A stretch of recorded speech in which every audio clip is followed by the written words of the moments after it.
Сәлем достар! Бүгін біз сіздерді таңғалдыратын тақырып туралы сөйлесетін боламыз. Ойлап көрдіңіздер ме, несеп ұстамау адамның өміріне қалай әсер ететінін, және кейде оның шешімі қаншалықты оңай болатынын. Бұл видеода сіз тек осы мәселені қалай жеңуге болатынын біліп қана қоймай, күтпеген қызық деректерге де қанығатын боласыз. Бізбен бірге болыңыздар, өкінбейсіздер. Несеп ұстамау қорқынышты естіледі, солай ма? Енді көз алдыңызға елестетіңізші. Сіз бұл видеоны көріп отырсыз және кенеттен өміріңізді өзгерте алатын шешім табасыз. Қызық па? Онда видеоны соңына дейін көріңіз. Сіздерді тек дәлелденген кеңестер ғана емес, тіпті кейбір дәрігерлердің өзі айтпайтын құпиялар да күтеді. Негізгі сұрақтан бастайық. Несеп ұстамауды емдеу неге сонша қиын? Несеп ұстамау жай ғана қолайсыздық емес. Бұл 40 жасқа келген әр 4-ші ересек адам кездесетін маңызды мәселе.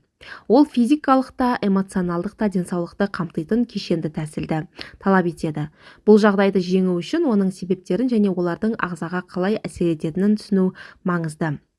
Физиологиялық себептер. Несеп ұстамаудың ең жиі кездесетін себебі зәрді ұстап тұратын бұлшықеттердің әлсіреуі. Статистика бойынша жағдайлардың шамамен 70% дәл осы себепке байланысты. Бұлшықеттер жастың ұлғаюына байланысты жарақат салдарынан немесе жеткіліксіз қозғалыс нәтижесінде әлсіреуі мүмкін. Сондай-ақ олар босанудан кейін немесе белсенділіктің төмендігінен әлсірейді. Тағы бір себеп ми мен қуықтың арасындағы сигналдарды жеткізетін жүйкелердің зақымдануы. Егер бұл жүйкелер дұрыс жұмыс істемесе, қуық сигналдары дәл қабылдамайды. Соның салдарынан зәрді ұстай алмау пайда болуы мүмкін. Зәрді ұстай алмаудың бірнеше түрі бар. Стресстік, ургенттік, түнгі және аралас. Стресстік түрі көбіне күлгенде, жөтелгенде, түшкіргенде немесе физикалық күш түскен кезде байқалады. Ургенттік түрінде кенеттен пайда болатын ұстап тұру қиын қатты шақырулар болады. Әр түрінің емделу жолы әртүрлі, сондықтан бәріне бірдей тиімді универсалды шешім жоқ. Психологиялық факторлар, стресс пен мазасыздық денсаулыққа үлкен зиянын тигізетін жағымсыз әсерлер. Адам өз мәселесіне қатты алаңдаса, ол тұйық шеңберге түседі. Мазасыздық белгілерді күшейтеді, ал күшейген белгілер мазасыздықты арттыра түседі. Сонымен қатар көп адамдар бұл мәселе туралы айтуға ұялады, бірақ бұлай жасауға болмайды. Қаншалықты ерте көмекке жүгінсеңіз, соғұрлым зәр ұстай алмаумен күресу жеңілірек болады. Егер өзіңіз немесе жақындарыңыз осындай жағдайға тап болса, шешімді кейінге қалдырмаңыз. Жас ұлғайған сайын бұлшықеттердің серпімділігі төмендеп, жүйке ұштары сезімталдығын азайтады. Дұрыс емес әдеттер кейде несеп ұстай алмаудың себепшісі болуы мүмкін. Мысалы, темекі шегу созылмалы жөтелге әкеледі, ал бұл жамбас түбі бұлшықеттеріне теріс әсер етеді. Кофеин мен алкогольді шамадан тыс қолдану қуықты тітіркендіріп, оның жиі жиырылуына себеп болады.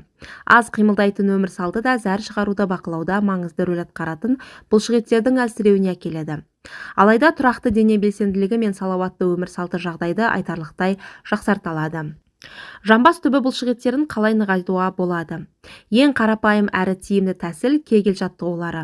Олар несепті ұстап тұруға жауап беретін бұлшықеттерді күшейтіп, жағдайды бақылауды қалпына келтіруге көмектеседі. Біріншіден, қажетті бұлшықеттерді анықтаңыз. Ол үшін зәр шығару кезінде ағынды тоқтатып көріңіз. Сол сәтте жұмыс істеген бұлшықеттер сізге керек бұлшықеттер. Қысудан бастаңыз. Бұлшықеттерді 5 секундқа қысыңыз, содан кейін толық босатыңыз. Бұл жаттығуды 10-15 рет қайталаңыз. Күніне 3 рет осындай тәсіл жасаңыз. Уақытты біртіндеп арттырыңыз. Бұлшықеттер күшейгенін сезгенде қысу уақытын 10 секундқа дейін жеткізіңіз. Жылдам қысқартулар жасаңыз. 1-2 секундқа қысыңыз да бірден босатыңыз. 20 рет қайталаңыз. Бұл жаттығулар кімге пайдалы? Бұл жаттығулардың барлығына арналуы мүмкін. Олар әсіресе босанғаннан кейінгі әйелдерге, егде жастағы адамдарға, болашақта мүмкін болатын мәселелердің алдын алғысы келетіндерге. Жаттығуларды күн сайын орындаңыз. Бірнеше аптадан кейін-ақ нәтижесін байқайтын боласыз. Халықтық рецептер. Зверобой тұнбасы, қызыл жөке шөбі. Зверобой қабынуға қарсы және ағзаны нығайту қасиетімен белгілі. Алайда оны қолданбас бұрын, оның кейбір дәрілермен өзара әсерлесуі мүмкін екенін және терінің күнге сезімталдығын арттыратынын ескерген жөн.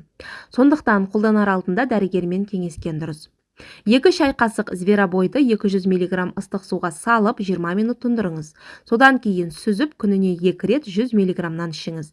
Бұл тұнба жүйке жүйесін тыныштандырып, қуық бұлшықеттерін нығайтуға көмектеседі. Ең жақсы нәтиже алу үшін аптасына 2-3 рет курспен қабылдауға кеңес беріледі. Екінші халықтық кеңес – укроп дәндері. Укроптың жеңіл несеп айдағыш және бактерияға қарсы әсері бар. 1 стақан қайнаған суға укроп дәндерін салып, қақпағын жауып 2 сағат тұндырыңыз. Сүзгеннен кейін күніне 2 рет 100 мг-нан ішіңіз. Бұл құрал зәр шығару жолдарындағы инфекциямен күресуге көмектесіп, зәр ұстай алмау белгілерін азайтады. Үшінші халықтық рецепт – жүгері қылшықтары, кукурузная рыльца. Жүгерінің жіңішке қылшықтарында қуық қабырғаларын нығайтуға ықпал ететін пайдалы заттар бар. Жүгері қылшықтарын 200 мг ыстық суға құйып, баяу отта 10 минут қайнатыңыз. Содан кейін 1 сағаттай тұндырып, сүзіңіз. 3 апта бойы күніне 3 рет 100 мг-нан ішіңіз. Төртіншісі шалфей тұнбасы. Шалфей стресс әсерінен болатын несеп ұстай алмау мәселесіне тап болған адамдар үшін нағыз көмекші өсімдік.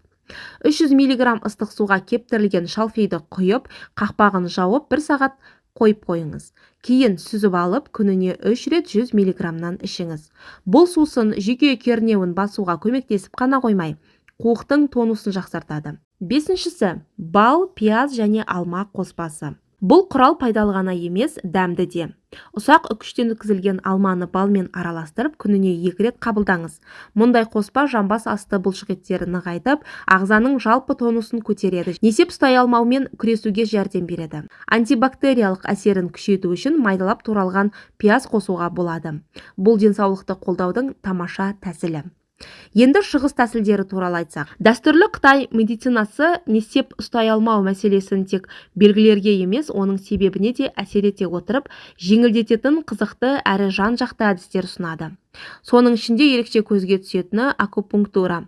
Энергетикалық нүктелерге әсер ету ішкі ағзалардың жұмысын қалыпқа келтіруге, қан айналымын жақсартуға және кернеулі бұлшықеттерді босаңсытуға көмектеседі. Тәжірибелі мамандар энергия тепе-теңдігін қалпына келтіру үшін әсер ету нүктелерін дұрыс таңдай алады. Көптеген адамдар осы әдістен кейін жағдайының айтарлықтай жақсарғанын атап өтеді. Сауатты тамақтану несеп ұстамаумен күресте өте маңызды рөл атқарады. Міне, қарапайым әрі тиімді кеңестер. Бірінші, мочевинаға тітіркендіргіш әсер ететін тағамдардан аулақ болыңыз. Алкоголь, кофеин, цитрусты жемістер, шоколад, ашы тағамдар және жасанды тәттілендіргіштер несептің жиіленуіне әкеліп, қуықтың шырышты қабатын тітіркендіруі мүмкін. Екіншіден, магнийге бай өнімдерді көбейтіңіз. Магний бұлшықеттерді босаңсытуға және несеп қуықтың шамадан тыс белсенділігін азайтуға көмектеседі. Ол бананда, авокадо, жасыл көкөністерде, шпинатта, миндальда көп болады.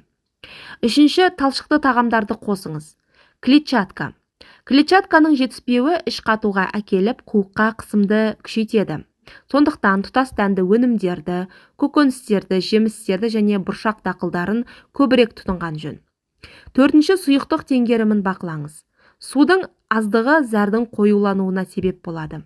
Бұл қуықты тітіркендіреді, бірақ суды шамадан тыс ішудің де қажеті жоқ. Күні бойы суды аз-аздан, бірақ тұрақты мөлшерде ішкен дұрыс. Бесінші, қабынуға қарсы қасиеті бар өнімдерді қолданыңыз.